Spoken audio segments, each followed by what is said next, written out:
मासूम बहू घमंडी सास। घमंडी और सख्त हृदय वाली पुष्पा 92 वर्षीय अपनी सास विमला पर बहुत जुल्म करती थी। ससुर के गुजर जाने के बाद से पुष्पा ने अपनी सास विमला का जानवरों से भी बदतर हाल कर दिया था। वो उसकी गिनती घर के नौकरों में करती, उसे अलग थाली में खाना देती, रहने के लिए अलग छोटा सा कमरा। ये सब देख पुष्पा के पति आलोक को बेहद दुख होता, लेकिन वे चाहकर भी ना कुछ कह पाते ना कुछ कर पाते। एक तरफ उसकी 92 वर्षीय वृद्ध माँ थी तो दूसरी तरफ उसकी धर्मपत्नी। वो करता भी तो क्या करता, वो असमंजस में पड़ गया था। तभी एक दिन पुष्पा अपने पति आलोक से कहती है, सुनो जी, मैं सोच रही थी क्यों ना अपने बेटे राहुल की भी शादी करा दे। देखो ना, घर का सारा काम मुझे अकेले करना पड़ता है और वो बुढ़िया की देख रेख भी मुझे ही करनी पड़ती है। मुझसे नहीं होता ये सब। ठीक है, हम राहुल के लिए लड़की देखना शुरू करते हैं। वैसे भी अब उसकी उम्र हो चुकी है। पुष्पा राहुल की शादी के बारे में सोचकर मन ही मन खुश होने लगती है। दरअसल पुष्पा अपने लिए एक ऐसी बहू की तलाश में है जो गाय से भी ज्यादा सीधी और कोयल से भी ज्यादा मीठी हो। बहुत ढूंढने और जांच परखने के बाद देविका के साथ आखिरकार उसकी तलाश पूरी होती है। वो देविका को राहुल के लिए पसंद कर लेती है और एक अच्छा सा मुहूर्त देखकर उनकी शादी करा देती है। ऊंचे संस्कार और सरल स्वभाव वाली देविका ने ससुराल में पहले दिन से ही सबका दिल जीत लिया। वो रोजाना अपने ससुराल में दिन की शुरुआत पूजा पाठ से करती और सबका अच्छे से ख्याल रखती। एक दिन देविका सबके लिए डाइनिंग टेबल पर प्लेट लगाती है। सभी लोग टेबल के पास आकर बैठ जाते हैं। देविका अपनी दादी सास का भी हाथ पकड़कर उन्हें डाइनिंग टेबल पर बिठाती है और उन्हें खाना परोस ही रही होती है कि पुष्पा उसे रोक लेती है। ठहरो देविका। क्या हुआ मम्मी जी? देविका, तुम इस घर में नई हो इसलिए शायद तुम्हें पता नहीं। तुम्हारी दादी सास के लिए अलग थाली है, वो इस थाली में नहीं खाती। देविका मुड़कर विमला की तरफ देखती है और फिर अपनी सास पुष्पा से प्रश्न करती है, लेकिन मम्मी जी, रसोई में तो यही प्लेट थी। तुम यहीं ठहरो, मैं इनके लिए प्लेट लेकर आती हूँ। पुष्पा रसोई में किसी कूड़ेदान की तरह पड़ी प्लास्टिक की प्लेट लेकर आती है और उसी में विमला के लिए खाना लगाती है। जब ये सब देविका देखती है तो वो आश्चर्य में पड़ जाती है और फौरन उठकर रसोई घर से दूसरी प्लास्टिक की प्लेट भी ले आती है। अरे बेटा, ये दूसरी थाली तू किसके लिए लाई है? देविका मासूमियत के साथ जवाब देती है, आपके लिए मम्मी जी। हाँ, मेरे लिए? पर क्यों? माँ जी, जब आपने अपनी सास यानी मेरी दादी सास को प्लास्टिक की प्लेट में खाना लगाया तो मैं समझ गई कि यह ज़रूर आपके घर की कोई परंपरा होगी, इसलिए मैं आपके लिए भी ये प्लास्टिक की प्लेट ले आई। अब आप अपनी सास के लिए इस प्लेट में खाना लगा दीजिए और मैं अपनी सास के लिए इसमें खाना लगा देती हूँ। देविका की बातों से पुष्पा हैरान हो जाती है।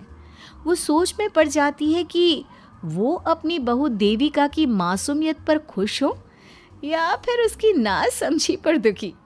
इसी तरह दिन बीतते चले जाते हैं और अब देविका को घर का माहौल और सास का स्वभाव सब समझ में आने लगता है।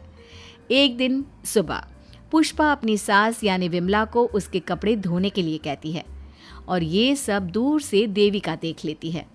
उसके कुछ ही समय बाद देविका आती है और अपनी सास पुष्पा से कहती है, मम्मी जी, मैंने घर का सारा काम कर लिया है।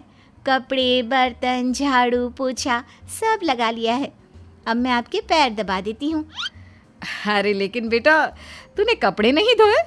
मेरे कपड़े तो अंदर कमरे में ज्यों के त्यों पड़े हैं। मैंने आपके कपड़े नहीं धोए मम्मी जी। आप जब दादी से बोल रही थी ना कि आज उन्हें अपने कपड़े खुद धोने होंगे तो मैंने सब सुन लिया था। फिर मुझे लगा आज पूर्णिमा भी है, इसलिए शायद ये आपके घर की कोई रस्म होगी, तो मैंने आपके कपड़े भी नहीं धोए मम्मी जी। देविका की बातें सुनकर पुष्पा अपना सर पकड़ लेती है और मन ही मन कहती है, ये तो ज़रूरत से कुछ ज़्यादा ही सीधी है। अब क्या करूं मैं इसका? इस बुढ़िया ने मुझे परेशान करके रख दिया है। एक तरफ वो ज़रूरत से ज़्यादा सीधी मेरी बहू जो मेरी हर हरकत को इस घर का रिवाज समझ लेती है, और दूसरी तरफ ये बुढ़िया जो रोज अपना बिस्तर गंदा कर देती है। आए बुढ़िया, अब कौन करेगा ये बिस्तर साफ? बाहर से नौकर बुलाने पड़ेंगे क्या? चल जल्दी से अपना बिस्तर साफ कर, गंद मचा कर रखा है। बहू, तू ऐसा क्यों कहती है?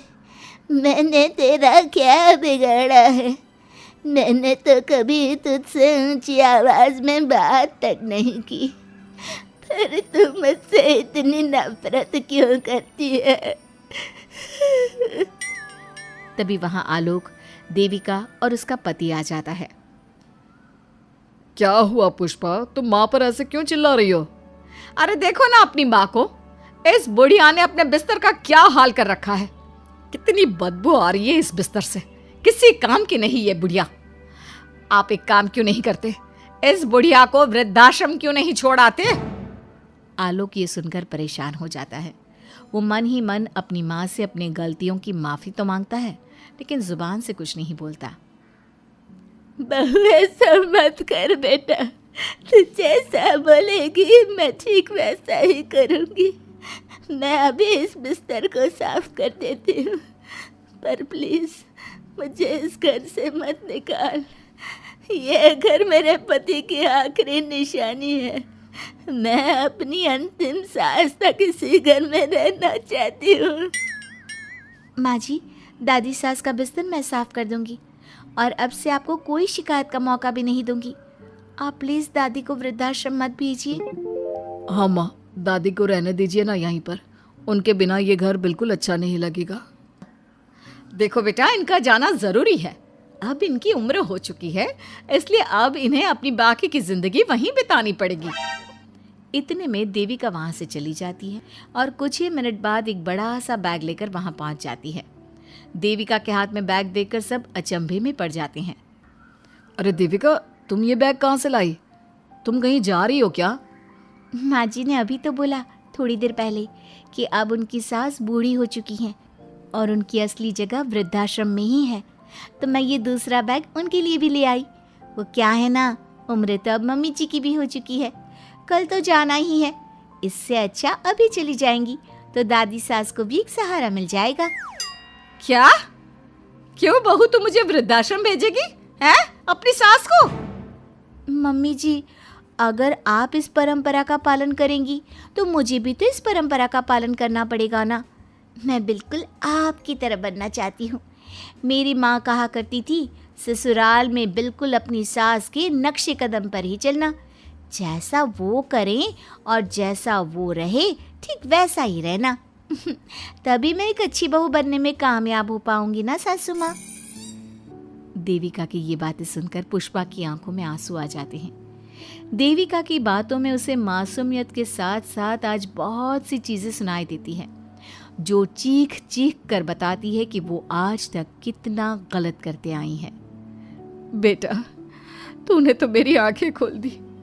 अपने ससुर के देहांत के बाद मैंने न जाने अपनी सास पर कितने अत्याचार किए, उन्हें कितना जलील किया, खरी खोटी सुनाई। आज अगर तू नहीं होती तो मुझे कभी अपनी गलतियों का एहसास तक नहीं होता। देर से ही सही, आपको अच्छे बुरे का एहसास हुआ, यही बहुत बड़ी बात है। मम्मी जी, तो अब आपके सामान का क्या करना है? अरे जा जाकर इसे मेरे कमरे में रख कर आ जा। अब कोई कहीं नहीं जाएगा, सब यहीं साथ में रहेंगे। बहू, मुझे समझ में नहीं आ रहा मैं तेरा किन शब्दों में धन्यवाद कहूँ। जो चीज़ तूने 2 दिन में पुष्पा को समझा दी, वो मैं बरसों से कहने की हिम्मत तक ना कर सका। पापा जी, ज़रूरी नहीं कि हर बात कहकर भी बताई जाए। कभी कभी अपनी गलतियों का एहसास कराना भी ज़रूरी होता है, और मैंने भी मम्मी जी के साथ ठीक वैसा ही किया।